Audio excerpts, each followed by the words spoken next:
In a sign of increasing social tensions in the United States, a member of the sovereign citizen movement was killed last Friday when he assaulted a courthouse with explosives and an assault rifle.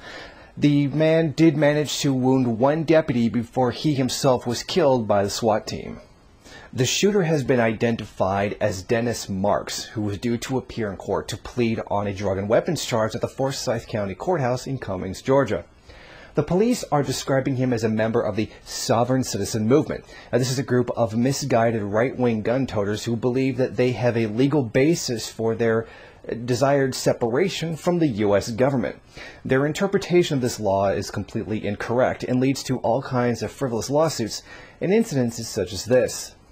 According to witnesses and police, the man never actually entered the courthouse. He did not manage to carry out the plot that he was attempting to carry out. According to witnesses, he drove his SUV up onto the flower bed of the courthouse, fired at a deputy, injuring him in the leg before exiting the vehicle. Then he threw down a homemade spike strip to try to prevent other vehicles from approaching.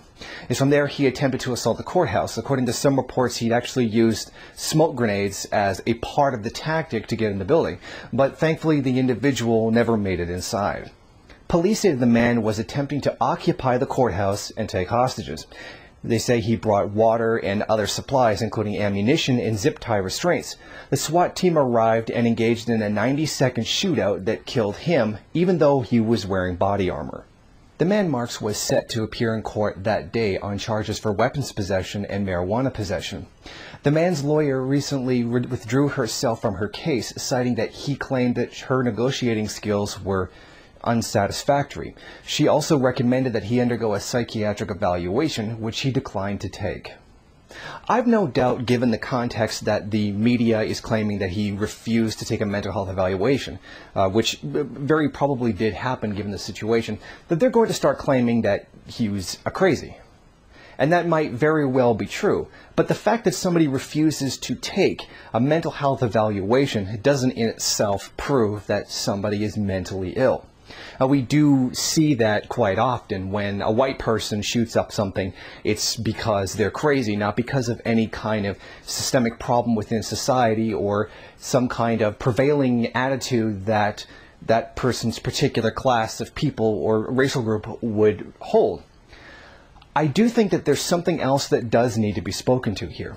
Now, I have said many times that I outright reject the sovereign citizen movement, its goals, and its terrible interpretation of the law.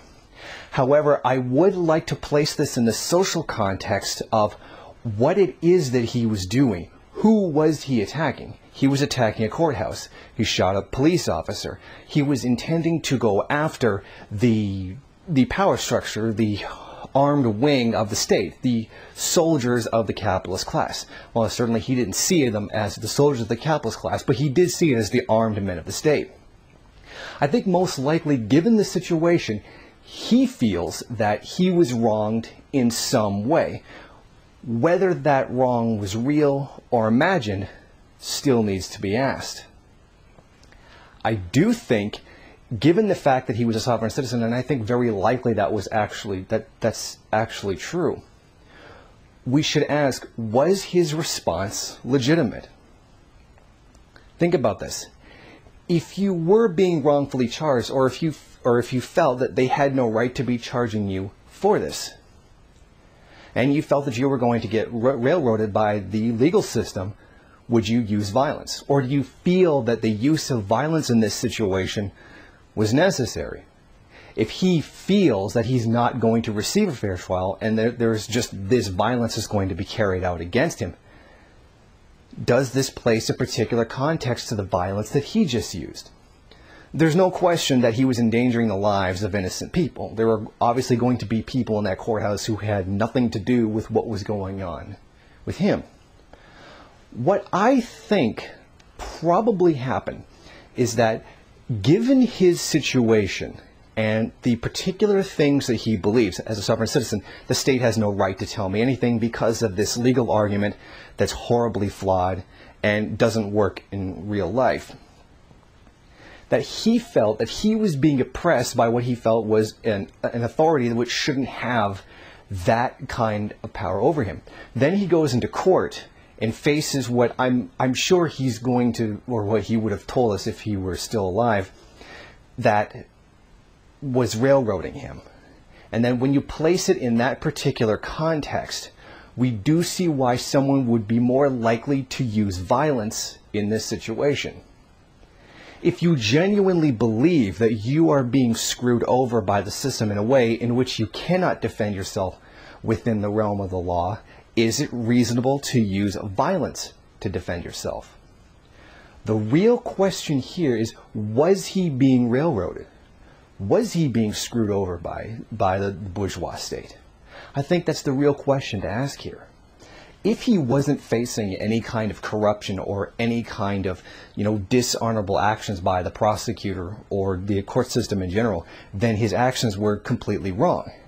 However, if he was facing such kind of abuse of power, then I think he does have an argument that what he did is right, and that he would certainly have an argument as to why he should be able to defend himself in this kind of way.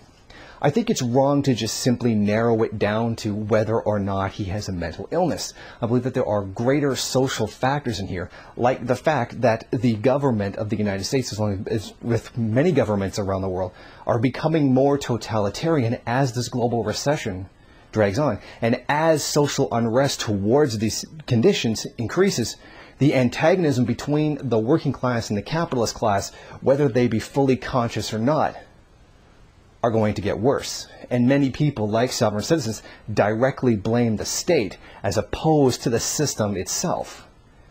Sovereign citizens tend to have virtually no understanding of economics whatsoever. They tend to focus primarily on a very flawed legal argument.